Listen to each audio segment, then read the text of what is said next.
Welcome to Divine Honey Podcast. I'm your host, your friend, Tamika Johnson. And I'm your co host, Tim Johnson. If this is your first time tuning in, welcome. This show is about human experiences. This includes thought provoking conversations and, most importantly, our Divine Honey guest sharing stories about love, life, journey, and purpose. If you're watching live or on the replay and you feel inspired, show some love in the chat. This is your inspirational podcast.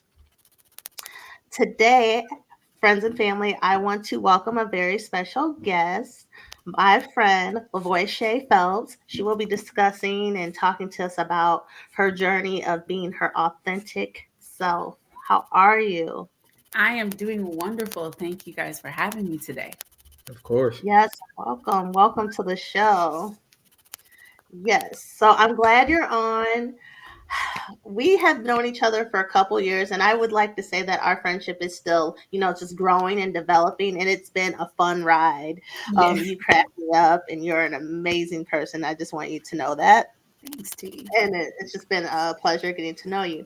But as we're talking about authentic self, that goes along with healing and a journey, and we actually met in a therapy group therapy setting. It was 90 days of balance.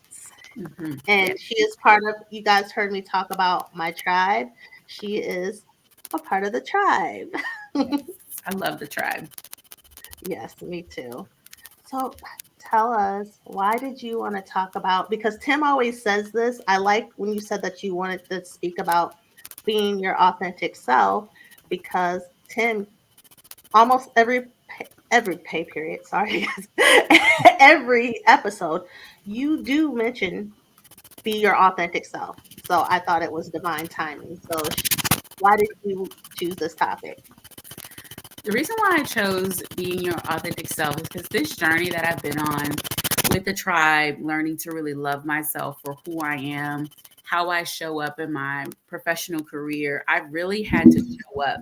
And in order for me to show up as my most authentic self, I've had to break down and then build back up.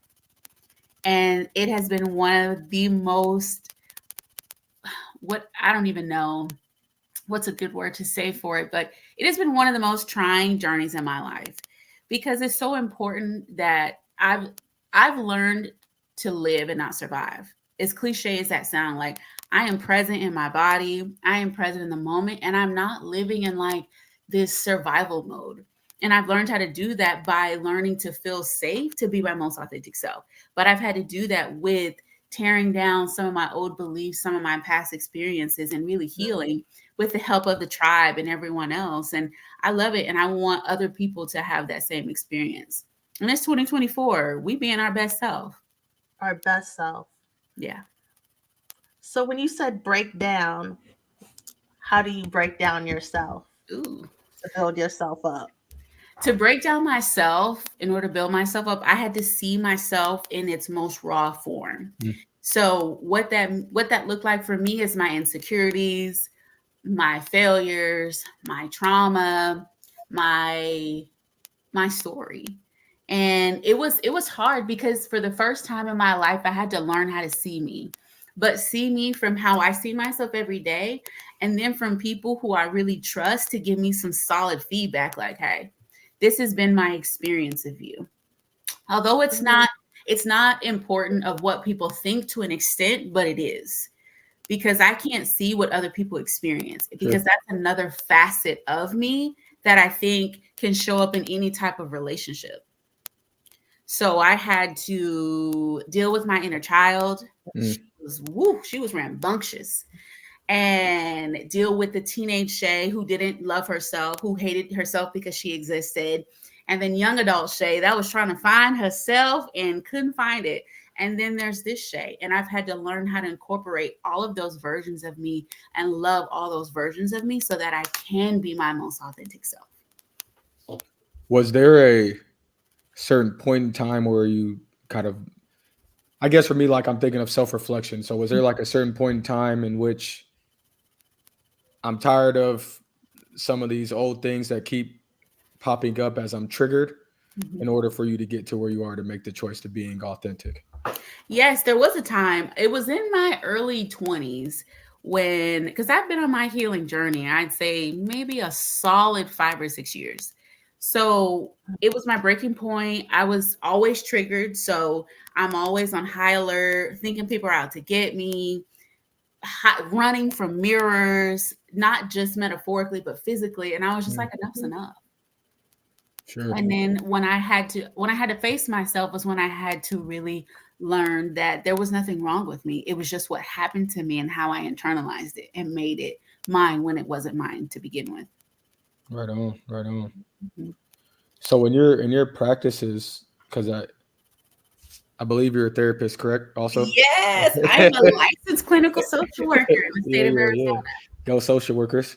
Yes. Um, how do you, so like if someone were to listen to this today and they're like, I would like to be my authentic self, because if you have to strip parts of yourself in different areas of life, work, friends, with your family, you're not able to like be whole. Mhm. So what advice would you give to someone who is trying to get there, or like where's like a starting spot, and then maybe how do you evolve from starting somewhere? I think a starting spot would be recognizing that it's time for a change because you can't change something that you don't understand and don't know that it's an issue or impacting your day-to-day functioning. And then you get with I was going to say a lawyer. You get with a therapist that you connect with, not just because of their credentials and their profile, because it looked good and sound good, but Mhm. getting in that intake and seeing if this person can see you and you how you feel about their ability to understand and connect with you and get a build a solid foundation with a solid therapist. Don't get Mm, nobody just because they have a nice psychology today, because Mhm. anybody can words and we can all have a good lip service. absolutely. My next step is get a support. You need a tribe. You need a tribe, but you need a tribe that is genuine and they're going to hold you accountable and they're going to love you even when you can't love yourself or when it's hard. Mm, I would also say once you get a good therapist, you get a tribe, then you go through the motions, but you have to make a promise to yourself to follow it through because it's mm, gonna be hard. There were days I was in that group therapy, didn't want to be there, Mhm. having attitudes, breaking down, crying, releasing whatever I need to release back into the universe. It was hard, but I think it's so easy. It's hard mm, because it's the step is to recognizing you want to change, finding a therapist, showing up for the appointments, and then connecting with your tribe to so they can basically stand in the gap and hold space for you when you're not strong enough to do so. right on. That's honestly how I would encourage anyone to do or go about doing it. I got one more question, then I'll let you go, Tamika. So, in doing that, you said, it's easy, but it's hard. So, is there like anxious feelings? Is there fear? Is there what kind of sparks like the easy, but it's hard? You know what I'm saying? Like, It's there's a mix of everything. things that are happening there. It's everything. It's if I could give you an analogy, I would say weight loss and getting healthy. It's so easy, it's hard. You Right. know, you do your certain amount of calories, you have to make choices, Mm-hmm. you have to show up to the gym. Mm-hmm. Now, the hard part is your relationship with food, Mm, having to show Mhm. up when you don't want to show up, mm-hmm. and being consistent. Yeah. Because on the end, you take somebody a year, they eat healthy, they drink their water, mind their business, and go to the gym. In a year, they're going to look different. Right. You make the therapist appointment, you show up, you do the homework that they do in and outside of therapy. You have a support group. A year from now, you will look a lot different. Mhm. But also too, the other part of your question, you're going to be scared, you're going to be clueless, you're going to feel like you know it. Then there's times where you're going to feel like, well, dang, I don't really know what I'm doing. It's kind of like taking a stab in the dark. But Mm, also, I don't know if you guys ever heard of this flower, but it's the queen of the night, and it is the only flower that blooms in the darkness. And that it's there's a scientific name, but I don't I'm not yeah. sciencey, but it's queen of the night, and it's I think it's a cacti, but it blooms in the nighttime. And so that's like your journey. You're gonna have to bloom in the dark. So all the emotions, scared, confident, angry, hurt, wounded, embarrassed. You're going to experience all those things through your journey. But it's so helpful that you have a good therapist that you can be vulnerable and feel Mhm. safe when you don't feel like it's not working. Right on. When you're speaking about, you're talking all the steps of how to look for a therapist, and I know there's people in my life that they want to take the step of therapy, but it's fear Mhm. and having bad experiences in the past with therapists.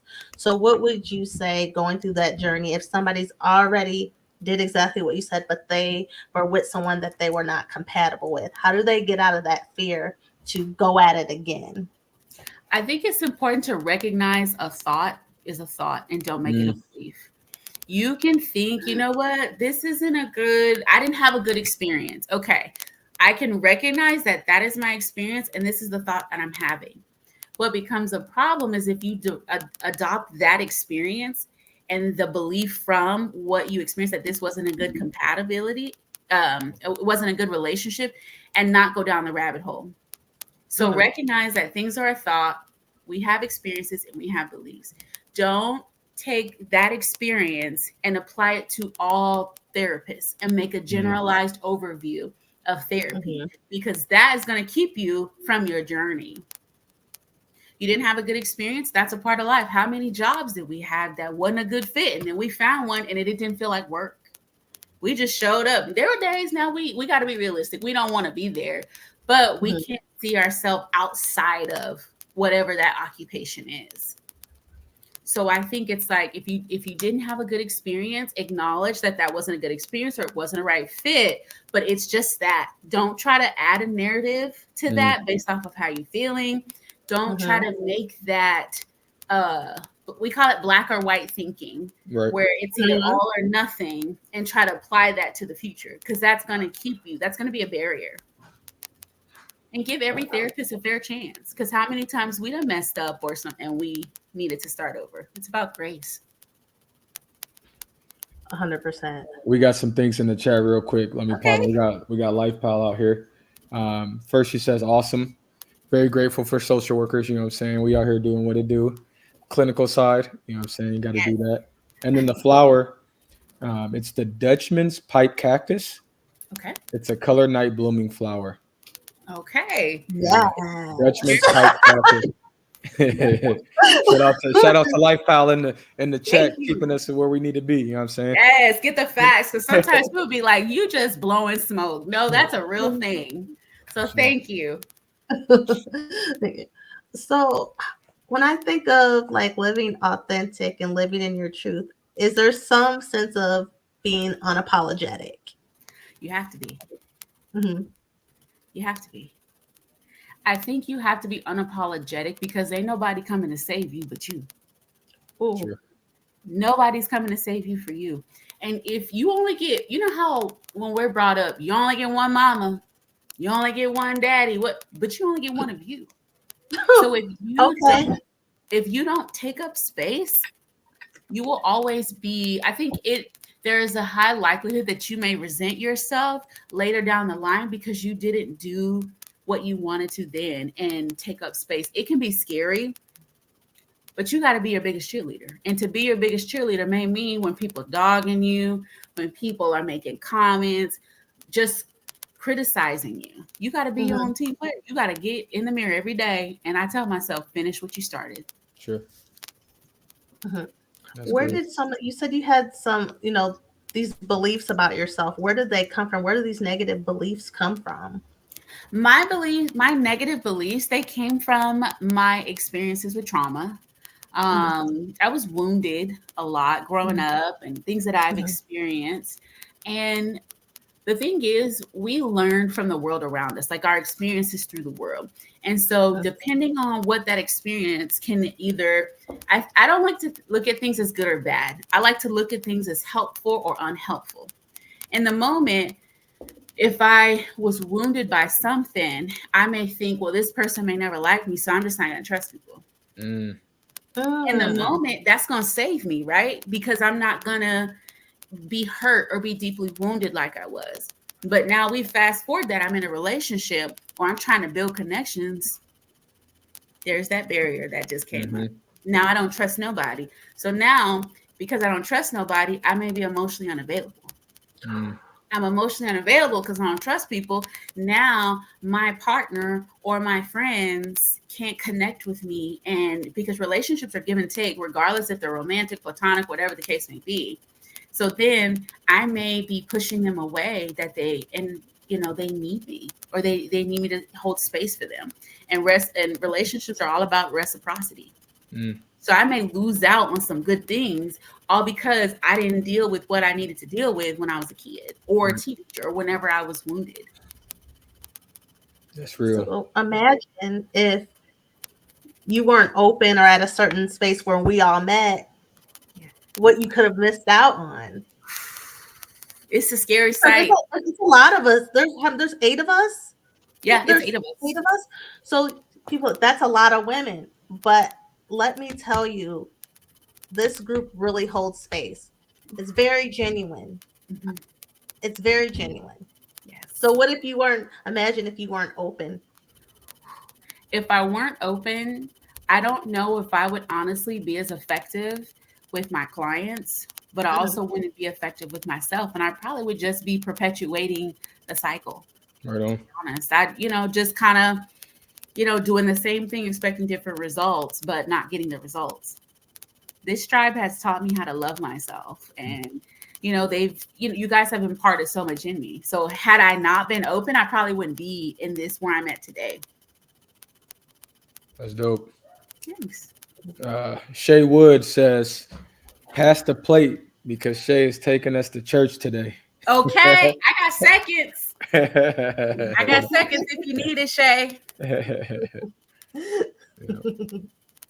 So I want to get back into like that therapeutic relationship because and going through, if you be a social worker or if you're going to be a mental health practitioner, whatever path you make, I Mhm. think a lot of people think about therapy just as um, I need help, but in seeking for that help, understanding that relationship matters so much because in talking with whomever you're talking to, you could talk to a wall and there ain't no relationship there. You ain't gonna ever see no change. So could you speak a little bit more about like how important that therapeutic relationship is? The therapeutic relationship is so important, and it's one of the main contributing factors of a client's success. Because if I'm able to connect with you, you trust me, that's gonna allow us to go deeper and deeper into your trauma and your experiences to really address the core issue that may be covered up and show what as presented in different behaviors. Mm-hmm. So with a therapeutic relationship, that starts day one. And I love to see my clients when they come in, because some people, oh hi, I'm hey, what's up, how are you? My name is Lavoyche, I'm going to be your therapist, come on in. And I always start my sessions with, you can cuss, just don't cuss at me, because I want my clients to feel safe enough to take the mask off that they Mm-hmm. wear outside every day and come in here and be vulnerable. And you can't do that. We can't prosper in your journey if you don't trust me. Right. And I've had instances where I may not feel like it's compatible, and I discuss that with them and we work together. Yes. Sometimes we have discussions and that's what we needed and we can move together. And sometimes it just doesn't work, which the process is, I just refer them out to trusted therapists that I know. But if you don't have a good relationship with your therapist, I just don't see the success rate very high. Right. But it's hard because there's sometimes where you may say something wrong and then they're triggered and now they're like, you're not safe. And we talk about that. And it's really important too for the therapist to know not to personalize things Mm-hmm. and to know what's yours and what's not. Mm-hmm. So I think the therapeutic relationship it's like key.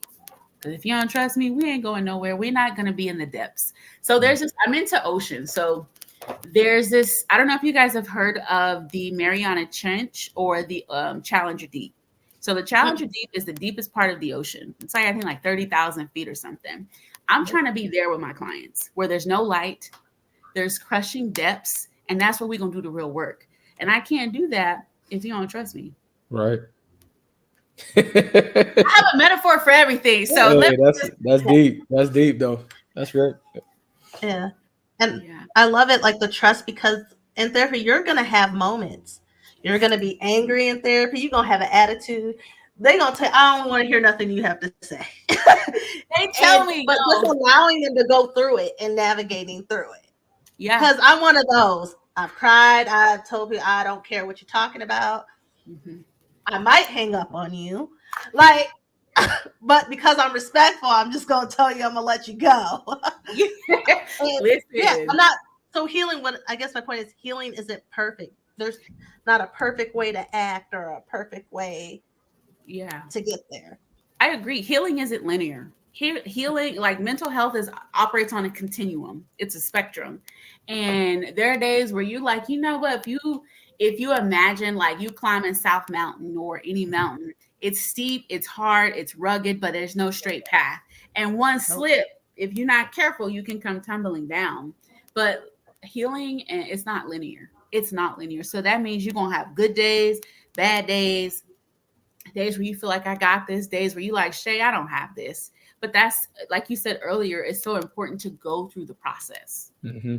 And I tell my clients that on day one. I'm gonna say, listen, I'm cool, but there's times where you're gonna be like, you know what, Shay, you a good therapist. And then there's some days where you're gonna be like, I'm ready to go. So now a lot of my clients, they roll their eyes, they be like, okay, Shay, it's time to go.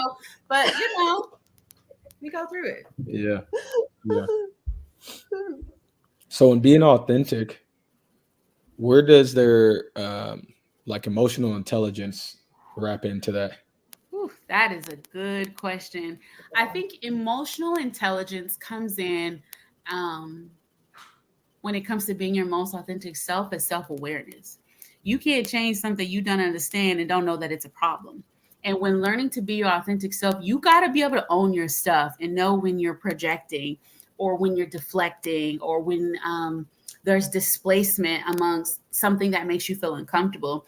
And it's so important for emotional intelligence because you're being aware of yourself, but also to an extent aware of other people's emotions. Not in the capacity of I need to monitor your emotions so that I can feel safe. Not where I need to be able to read, but I need to know if me and I call her T. So if me and T have a dispute or something and she feels some type of way, emotional intelligence will allow me to know that she's venting about something that I did that she felt disrespected or hurt by. That's not for me to take offense to her emotions. Right. She's talking about her experience of me. And if I did something that she felt, like I said, wounded or disrespected by. But emotional intelligence is really self-awareness. But that takes time and practice knowing, like, okay, let me take a step back. But when you approach yourself, when it comes to emotional intelligence, it's so important to approach yourself from curiosity and compassion rather than judgment and being harsh. Because it's like this. You remember when we was growing up and our parents had to help us with our homework, right? Mm-hmm. I'm gonna give you two scenarios. One scenario, if little Timmy had 5 chocolate bars, he ate 3 and gave 2, how many does he have left?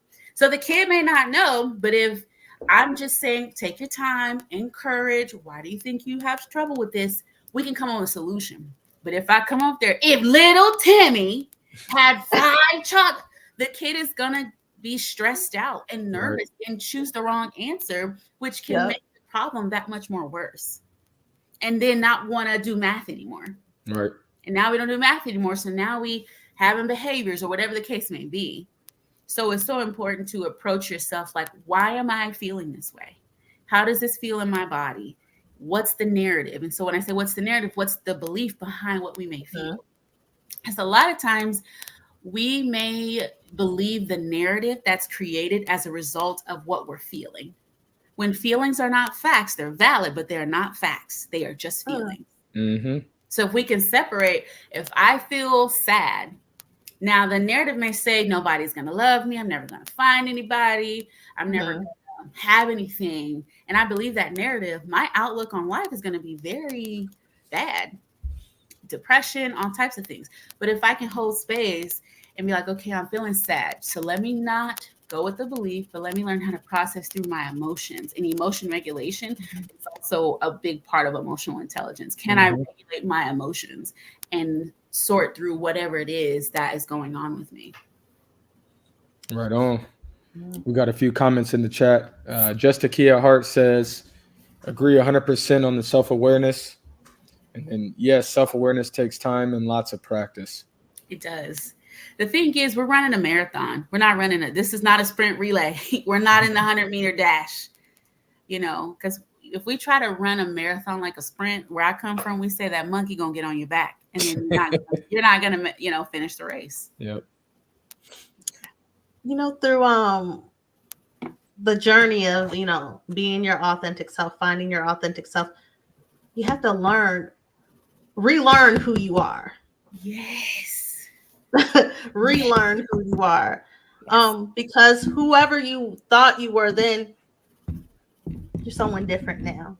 I agree. So how do you relearn who you are or learn who you are? I relearn who I am now by learning where I came from. And when I say I'm learning where I came from, I'm looking at the whole picture. So if you visualize a panoramic view, that you're getting the whole view. So that means I'm going to have to look at the good, the bad, the ugly, and the beautiful, and the disgusting parts that I really may feel shameful about. So it's so helpful to, when trying to love yourself, in order to, I think you can't be authentic to yourself if you don't love yourself. Right. So it's so important to break down your belief system and how you view yourself. To build up, you got to break down. So we looking at belief systems. We call them cognitive distortion. So that's where we believe something that's not true. We look at generational trauma, because that's a whole thing too that a lot of people don't talk about. So, and what I'm trying to say is it's like a comprehensive assessment where we look at all parts. So economical, biological, environmental, we look at all those areas of your life to learn how to love yourself. Because we got to break down and build back up. But a part of that too means we're going to have to come away from some of our belief systems, which may challenge our identity, because that's what we built ourselves. And what we learned is we learned. Go ahead. Give an example how your identity is challenged. Ooh, be careful. Okay. So one way that my identity is changed, I would say, is if you do not do the work, you can subconsciously pass your trauma on to your children. Now, it's not that it may, and I'm talking from like where you're not deliberately trying to abuse your kids or whatever the case may be. I'm talking about if I don't know how to regulate as the parent, how can I expect my child to regulate when they've never been taught?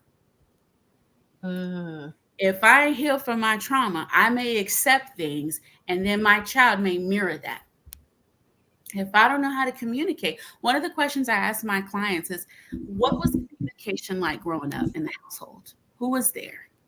Because that also can give an idea of what the communication style was and what they could have potentially adopted themselves or their own communication style. Because it's going to show up. I feel like I've had experiences where if someone's passive aggressive, it shows up. If they tend to avoid conflict, it shows up.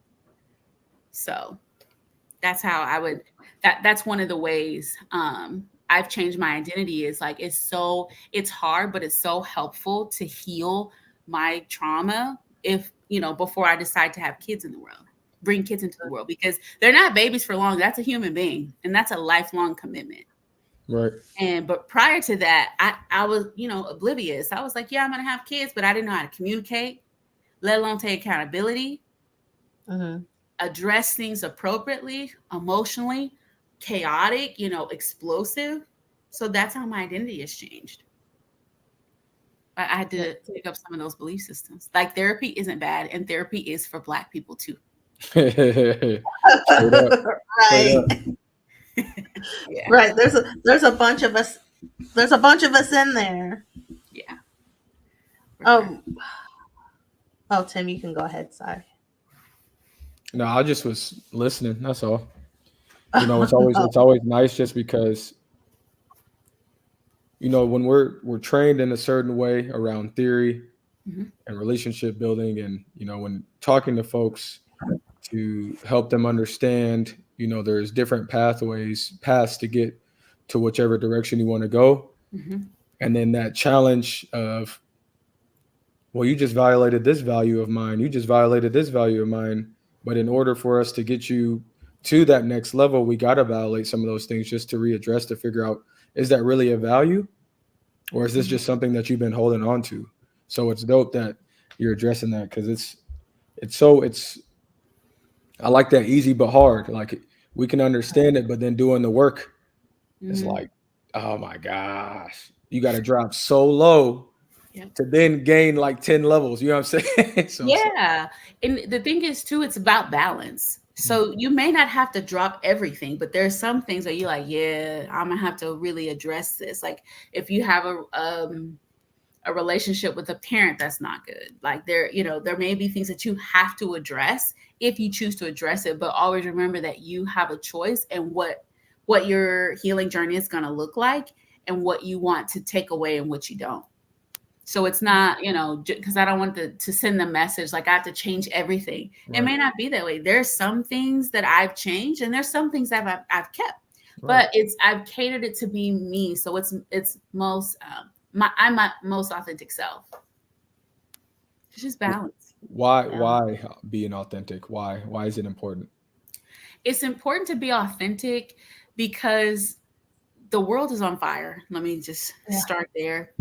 But you only get one you. So why not be the most authentic version of yourself? Because if you ever notice when you talk to people who are older, maybe 60s, 70s, even 80s, what is one thing you would get? What advice would you give to someone who's younger than you? They always say, live your life, love yourself, stop caring what other people think about them. And then they usually have a story that follows Yep. of how they lived their life based off of what other people thought of them. And they really didn't live till they got to a certain age where they just didn't care no more.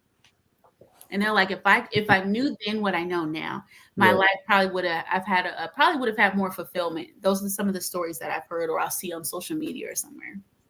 Do it now. You can do anything you want to. Yeah, Always have just got to start. Yep. That's real. Mm-hmm. Yeah. Yeah. I agree with you.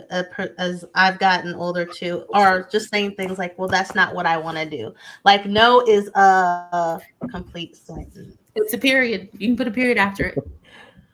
Yeah. But I do want to say, and I don't know if I'm, getting ahead of myself, when you become your authentic self or on your journey, because it's always evolving. Who I am now, I'll probably be different 5 years from now. You're going to Mhm. lose people. Oh, for sure. Nobody talks about that. Whether Yeah. it's, family, friends, coworkers, like you're also going to lose people. So I think it's like being prepared that who you started with may not be who you end with. Right. And about like losing people, it's like a death. So it's okay to mourn Yeah, grieve that it. relationship. Yes. And yeah. It's definitely a grieving process, but it's one of the processes I think it can be one of the most challenging because some of these people that are no longer there, you grew up with them. Mhm. Mm-hmm. Or at one point they played a very crucial role in your life. But I think it's hard because sometimes what I've experienced or with clients that I've worked with is when their eyes are open, they see things for what they truly are. And sometimes that is so disheartening. Mm. They think people who really loved them, they may love them, but they refuse to grow with them. So sometimes they grow apart. And Sure. that's very hard. One thing I've learned is I trust people to be who they are. Mm-hmm. I trust you to be who you are. And I know it when I see you. I'm going to trust a thief to steal. I'm going to trust a liar to lie. And I'm going Come to trust a on. snake to bite me. But I'm going to believe you the first time. But when you start doing that, people, oh, well, you acting funny. I'm not acting funny. I just see what you Yeah, show me and I'm moving out the way. that's So it. there's this criticism that you get too. I'm moving out the way. I stay Yeah, out the way. You ain't got to show me but once. that's it. When you be your most authentic self, I think too, learning how to be by yourself is going to be important. Mm. Because I'm not by myself. I got the tribe, my family, Mhm. but a lot of these days it's me. Just like learning to be by yourself and Yeah, being okay with that. when I was on my journey, that was my biggest thing was to be how do I be alone? And then once I could Mhm. figure out how I could do that, a lot of stuff changed. It was, playing sports, Mhm. always being around people. Like I was always on the go, always on the go. Now I'm cool with just sitting in quiet space. Yeah. You know what I'm You saying? know, sometimes that's one of the hardest things that people have to do is learning to be still. Hmm. Mhm. And because I think sometimes if people stop moving, then they actually have to address what they've been running from. Hmm. So And it's it's like, scary. It's it's, scary. That realm. Yeah. yeah, We got a couple people in the chat. yeah. Sheba. Yes, losing childhood friends was hard, even knowing it was meant to be. Hmm. It is. It And is. then It's a journey. But I also think, I'm not saying everything happens for a reason. However, when you start to align your life and where it's supposed to go, people going to come. Just like money will come, resources will come, and family and support will come. for sure. Mhm. Just Akia Hart says, heck yes, love me some by myself time for sure. Okay? Because listen, when I'm peopled out or when I need to, I'm going home, y'all. I'll do it in a minute. And then she Oh, also, because this is my wife, she says, yeah, he was always on the go. And then that what part is she? right there, what are you running from? So, Sometimes we're running from us. We don't know how to get out of our way Mhm. to get through whatever it is we need to get through because we're afraid. mm-hmm. And sometimes people don't realize how much shame we carry. Mm. And shame, if not Right. addressed, can perpetuate a dysregulated nervous system. And that's one thing I work with my clients and I work with myself on is shame. And what that looks like is, so say we all supposed to go to lunch, right? And I can't make it. So now I'm like, I got this big thing that I need to attend, but I got you guys. That shame can be like, see what you did. Mm-hmm. 2 appointments. Look at you. You don't even have it together.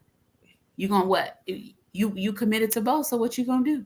So then it's like, if I go over here with y'all, I need to keep. We have a business meeting, blah blah blah. But I need this other prior engagement. Well, da, da, da, da. And now I'm like, I do this every time. So now I'm down this rabbit hole and I'm Mhm. spiraling, and I'm not even constructively criticizing myself. I'm just being abusive toward myself. Mm. I'm cussing at myself, calling myself all types of names, Yep. feeling shameful because it's like, oh, to be ashamed. Or I look at shame as should have, like a shoulda, coulda, woulda. That Mm-hmm. Mhm. you should have, Shay, looked at the dates better, but you was doing too much. You Right. should have Mhm. confirmed the times, and all that doing is shaming Mm. because we made a simple mistake. Right. Mhm. Got to give ourselves grace. That's heavy. That's heavy. Yeah. Very Uh, heavy. Brittany Ray says, moving out the way. Okay, get up out of there. Come on up out of there. You've been in there too long. And then Just Akia Hart says, oh, shoot, yes. Shame is so heavy to carry. Dang, girl, got to release that. It's and releasing shame can be a process. Mhm. Get in a safe space because there are going to be days where you release and then you kind of pick some stuff up, but it's okay. Mm-hmm. And not Oh, holding in, because your body holds in that energy. Like even when you're going to get that help, Mhm. there's a wall up with your therapist or with your friends or Yes. with your tribe, and you're holding on. Like it's like this. And then, like, have you, the Best Man Holiday? Hmm. He was holding on, and finally he was able to the release, and he falls to the ground. And Right. Tay Diggs holds. That's like with pain, with grief, with shame, you're holding it. And if you can just allow yourself to get to that point where you can just let go, Hmm. then I feel you can start the process. You can, because I mean, there's a bunch of articles out there. There was a recent one, I think it came out last year, or the year before last, but it was about the physiological effects of unprocessed trauma. I'm just paraphrasing. mm, Mhm. So basically, the article studied how unprocessed trauma can show up as inflammation in the body. So when the body goes into like fight or flight, we release what? Cortisol, adrenaline. So Mm-hmm. although we release that the body is prepared to fight. But when we have prolonged exposure, so this is like I'm fight or flight, you know what I mean? My nervous system is activated. When you have prolonged exposure, that can weaken the immune system and make you more susceptible to diseases Mm. because Oh. it's putting like your body isn't designed to be stuck in fight or flight. So it's Mm-hmm. so helpful that you learn how to emotionally regulate your emotions. But yeah, you look at there's different articles, and I always try to recommend people look up peer review journal articles Yeah. that's backed by studies and things like that. But when I share that with my clients, they're like, I didn't realize. I say, yeah, you don't process trauma, you'll store it in the body. And so a lot of times that's why I do like EMDR and stuff so we can release what we're storing up. Yeah.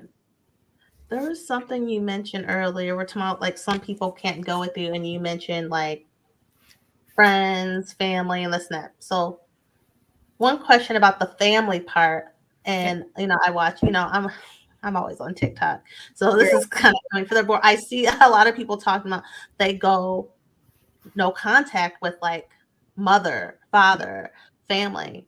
Mm-hmm. So and their experience, it doesn't just come out of nowhere, but that has led them to be able to be their authentic self, though it's painful. What do you say about that? Have you saw a lot of stuff about that, like where people have to separate from their own family? Yeah, all the time. I Mhm, see people choosing to go no contact with parents or mhm, loved ones or people who they've been friends with. The thing is you get to decide is Mm. although this may feel uncomfortable and a lot of people may not agree with it, but you get to decide who you want in your life. mhm, Like if someone when you're growing and the other person doesn't grow, you're going to do this. That doesn't mean that you're better than them. However, mhm, old things that you used to accept, you're no longer going to accept. Mm. If me and T, we friends, but if I'm doing something to that continuously hurts you and you keep mentioning it to me and I don't mhm, change, that's like you keep touching that pan to see if it's hot and it's burning you. Mm. mhm, It's uncomfortable, but people don't realize that they have a choice of what they allow in their life. And if you have someone that is abusive, that brings you down, and not just physically abuse, but I'm talking about emotional, mhm, financial, anything like that, like you get to decide if you want that to be in your life. But sometimes not generational trauma, but cultural values may mhm, sometimes may believe that they have to still accept that. So it's so important. I always ask people because I never tell people what to do. I'm saying what you want to do. You get a choice, but I always, tell them whatever you decide, you have to be okay with that choice. So if you still want mhm. this person to be in your life, there's a part you got to accept that they're going to treat you like this. For sure. We got another comment in the chat. Barbara, to live is to suffer, but to survive is to find the meaning in the suffering. Okay. How y'all feel about Never- that? I can dig it. I mean, I think there's lessons in life that we go through, and you can make that choice to stay and take pain and take suffering, and you can make up all the justifications to yourself and to your friends and your family as you want to. But if we can't find the meaning in what the heck that is, we're never going to be able to move on from it. Mhm. I feel like it just keeps coming back like a revolving door of haunting over and over and over again until we figure out like what does this mean? Yeah. And once I Mhm. can find that meaning, I'm able to make another choice on, okay, let me leave or I'm gonna stay. So Yeah. Mhm. And the thing is just being okay with whatever you decide to do. If you decide to leave, okay, let's work on that. If you decide to stay, okay, let's work on that. Let's look at emotion regulation and learning how to cope. Because the thing is, people are going to choose whatever they want to choose. right. And that is okay. Mhm. It's just we got to be okay with it. But I do want to clarify, I'm not saying if someone abuse you, like you're allowing them to do that. I'm Oh, not. sure. I mean, Yeah, yeah. saying we have to look at if we choose to stay, what may continue to happen. Right. Mhm. And The thing about the suffering part, the lessons you learn, but I would say be careful to not stay in self-imposed suffering that we put on ourselves. Um, for me, there's suffering. You learn your lessons, like what Tim says, and that's life. But me, I'm always looking for joy. Like I'm trying to get out of it. Yeah. Um, and so that's the other part I would hope people would be careful too, is like that self-imposed prison. That's it right there. But if you look at the metaphor, I have a metaphor for this one. If you look at the jail system, right? So you got the warden. What the warden gonna do? The warden can what? Give you a pardon, right? So Yep. to speak. Then you have the jailer, and then you have the cell, the person who is behind bars. Sometimes to go back when you said that self-imposed prison, you'll be all three of them, and you don't Mhm. realize that you have the key to let yourself out of your prison. But it is a choice. Mhm. Hmm. And sometimes people don't realize I'm the warden, I'm the CO, and I'm the inmate. And all, yeah. But some people get comfortable. Like I had a friend tell me, we're having discussions, that I'm comfortable in my suffering and in my sadness. Mhm. Yeah. Yeah, I think it, sometimes, it broke my heart. yeah, it is. It can. But I also think too, when someone says this is comfortable, I think it feels safe. Because Hmm. sometimes the brain can unconsciously seek out chaotic environments to create a sense of safety. Mhm. I know, like if I choose to watch a particular show all the time and I don't really deviate outside of that because I know how the beginning is going to start, how the middle is going to start, and how the end's going to start. And that could, also come from like control. But if I know, it's kind of like better to have the devil you know than the devil you don't. Right. That's real. It is I forgot. really like a feeling of safety and what Yep. our nervous system is used to. And Hmm. even that, we still have to provide grace. So me as a therapist, if someone says, but I know this, I'm not gonna, well, I'm gonna say, okay, but how does that feel? Mhm. Hmm. And what's your goals? These are our goals. Let's look at this. And then being stuck in, like, I meet like a lot of women, and it's like in my life, like especially like single mothers and things with them, they're in survival mode. And even when they don't have to be in that anymore, that's just a safety Mhm. of just surviving and going and being, hyper independent, Mhm. where you can't you can't even give them love as a friend. Like they won't take anything from you. Yeah. So that's just a scary, that has to be a scary place to be. I guess I can understand that. Yeah. I think a lot of it is learning how to feel Mhm. safe in your own body and then learning to allow people in your life that learning to feel safe in your own body and learning to feel safe with other people. Mhm. Because it's Mhm. hard. It's If you've hard. never felt safe, learning how to feel safe is a journey within itself. Yeah. Amen. Absolutely. Spelling that out because I thought I knew what safety was, but now you didn't show me this. This is scary over here too. But It, it's what we would define as what safety is. Like everybody has their own definition of it. yeah, So we it moving does. you from that chaotic spot where we wouldn't perceive that as safety, but you do, to like where it's calm, and now you feel this is unsafe. Like it's crazy. Yeah, because we don't know how to feel safe in a safe environment. So when we're used to chaos, sometimes, so like sometimes with healthy relationships where there's no abuse, no, whether that be physical, sexual, there's none of that. Sometimes a person may sabotage that healthy relationship because they don't know how to accept that person and how they show up, but they don't know how to feel safe within that relationship. Um, Mhm. Another one that I was going to say is when we are used to chaos, anything outside of chaos, it can be chaotic within our like can be chaos. So us choosing the unknown is sometimes um, easier. Well, no, let me back up. Let me back up. Choosing the unknown is scary. So let me choose what I know, which is Right. this, the devil I know. Mhm. But yeah, I see it a lot too in relationships where sometimes they're often bored Are we bored, or we don't not feel safe? Right. Mm-hmm. Are we bored? You better Are pick we? that boredom. Y'all, there ain't nothing out here. Let me not say that. There's something out there. There is I'm sure something out you're there, but the pickings is slim. T.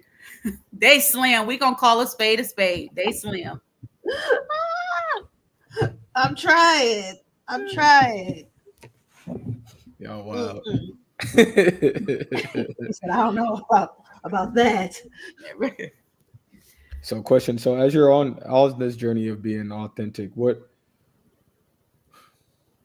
are like maybe some devices or boundaries or things that an individual could do to start to set up to continue to stay focused on the path versus regression toward the devil that they know? In a healing journey, you may do both. I think it's like learning balance, but because a lot of times people be thinking they set boundaries and they set rules. Boundaries are for you, Right. not for people. So a lot of times people think, oh, okay, so let me give you an example. We're all talking and you start yelling at me. And I'm like, you can't yell at me, and I walk away. I didn't set a boundary. That was a rule. Mm. Versus, hey, Tim, when you yell at me, I'm just going to choose not to engage. Because I'm telling you, these are my limits because it's for me. Versus, you can't talk to me like that. That is a rule.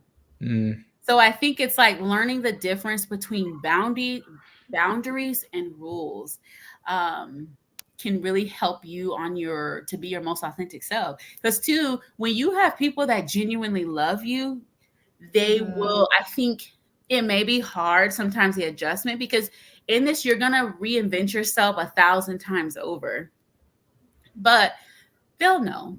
And when you have like healthy friends, they'll understand and respect boundaries. Or like, if say we all want to go out tonight, but I'm like, y'all, it's Sunday. I can go out, but about 8:00, I'm gonna leave.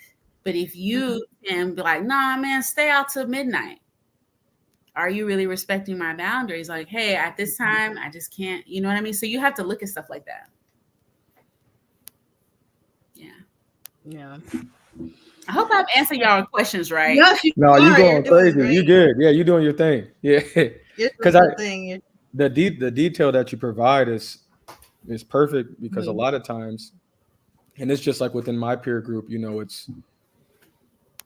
I think we all have opinions on how we want to handle things, but sometimes our opinions make us continue to be stuck because we're not able to truly understand or comprehend what we're trying to do. So like the level of detail that you're providing, I like to keep it as basic, and you're keeping it so simple so that like folks truly can follow, and hopefully they reach out to you. Like, I don't know if you're taking referrals or not, but you know what I'm saying? Like it's something perfect to provide that level of detail, because sometimes I think we all want to be authentic. We all want to, I guess I shouldn't generalize because I don't know what everybody wants to do.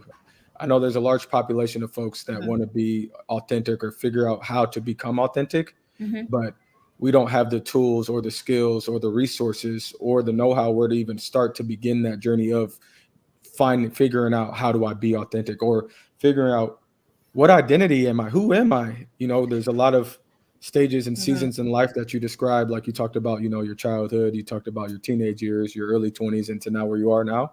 I think we don't always directly reflect on our life in seasons to figure out where do I need to draw back to then figure out the meaning of that, so that I don't continue to embark on that journey. Or that was something good in my life. How do I have more of that? Right. So, For I sure. appreciate you. Yeah. I mean, yeah, I always tell people, reach out. Like for me, when I take new clients, I always provide like a free 15-minute consultation to even see if it's going to work. So see, like before you start, just swiping a debit card, check to see their profiles and see if they provide consultations to let you know if it's a good fit. There's, like Psychology Today, Black Girl Therapist. Like there's so many out there, and all you got to do is therapists near me. There's Alma that may have Alma providers. Please don't don't, this is grammatically incorrect, don't not get the help because you feel like you don't know where to go. Sure. I'm gonna jump to the chat real quick. Yes. Shay Woods. Sometimes there's peace in boredom. Okay. 100%. And then Barbara, I've always wanted everyone around me to be happy, even if it meant me being sad. I learned how to regulate my emotions and be happy first, and learn that's okay. Well, I think, That's good to that's hear, okay for Barbara. you, yeah. Yes, you matter. That's what we have to say to ourselves. You matter. I matter.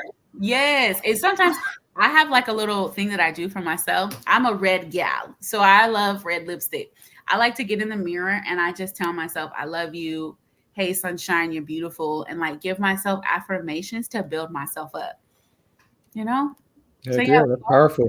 It's powerful. Our brain is tricky, and you alluded to how tricky the brain can be. So like when we do that negative self-talk, our brain don't know the difference. But if we Mm-mm. do the positive talk, the affirmations, Mm-hmm. before I do any presentation, I'm in the mirror for about 10 minutes dancing. You know what I'm Okay. saying? Yeah, Saying you I'm get the ready. man, getting my brain focused so that I can go ahead and deliver how I'm supposed to. Yeah. But subconsciously we do have a lot of negative stuff floating in our brain because there are insecurities or things Mm-hmm. that we think people are smarter than us or what have you. You know what I'm Mm-hmm. saying? So it is Mhm. important to remind your brain that you are that. You the prize. Yeah. You You the the prize. prize. You the prize. Because I know I am. Straight up. So when I have a guest, sometimes I like to play a game, the Oh, Divine Honey podcast game. Um, just a couple questions and one word. You can do many words as you want, but okay. that comes to mind. Okay. So are you ready? Are you up for the challenge? I mean, let's go. We gonna see. Okay. One word that best describes you. Ooh, goddess. What I'm is go- your theme song? Ooh, bad. What is it? It's Usher. Uh, it's not superstar. A bad girl. Oh, in the You know, bag. her. I'm her. Mm. I'm her. What motivates you? To finish what I started. Your personal hero. Ooh, my personal hero. So, if I had to say my personal hero, it would be my mom. It would be my brother. I have a few cousins and my grandma. My grandma Leslie. She's passed away, but she's always my hero and my dad. Love it. What is your wildest dream? Girl, these student loans to go away. We get $1 billion tax free. Oh yes. Your per what legacy do you want to leave behind? Ooh, the legacy I want to leave behind is any door that got slammed in my face, I kicked it down. That's the legacy I want to leave behind. And any door that was shut that I couldn't access it, I kicked it down and said, I'm here. Hey, That's dope. I hey, like that. thank you. Your purpose. Ooh, to help people heal. To help people heal. Nice. And what would you want God to say to you once your journey is complete here on earth? Ooh, I've never been asked that type of question. What would I want God to say to me once my journey is complete? Job well done. You did it. That's what I would say. You did it. Yes. Thank you. Thank you. Thank you for being a guest. Thank you for sharing your wisdom and your personal journey of you finding your authentic self, you sharing your background of healing with people. And I think it's inspirational because to hear a therapist speak on their own personal journey and their passion for wanting to help people Mm-hmm. and getting them to where they need to be, even if it's not with you. The selflessness Yes. and letting go of the ego of it all. Yes. Sometimes I'm just here to plant seeds. I'm not there to reap the harvest, and that's okay. Right on. Just let me sprinkle. Okay, go on. Mhm. Mhm. So, any last words that you want to share with our viewers? I want to say first of all, thank you guys for having me on this show. We definitely need a round two. Let's I would get it. love Yeah. to come back. But to all the people that are watching, don't be hard on yourself. You are doing the best that you can. And I want them to know that you're enough. No matter Mm. what Mhm. somebody told you, what somebody showed you, you are enough and you are wanted here. And I'm so glad that you opened your eyes today and got up. Because I know sometimes that is the biggest battle. Amen. Mhm. Yeah. Amen. Thank you. You're welcome. Well, do we have anything else in the chat? I can't see. No, that's a I wrap. don't see nothing. Yeah. You guys did great. I want to even thank our guests. I want to thank everyone who also contributed in the chat, sharing their thoughts and personal things about themselves. This is your inspirational podcast. If you enjoy this show, please like and share and hit that notification button on YouTube. You can also listen, follow, and rate the show on Apple Podcasts and Spotify. The links are in the About section. I will also put them in the comment section. So check us out there. But if you're interested, or you know anyone that's interested, or there's things you want us to discuss, send me an email. You can send it to bougiegirl@gmail.com. That's BOOSHEGURL @gmail.com. Until next time, you guys, peace and blessings. Bye, guys. All right.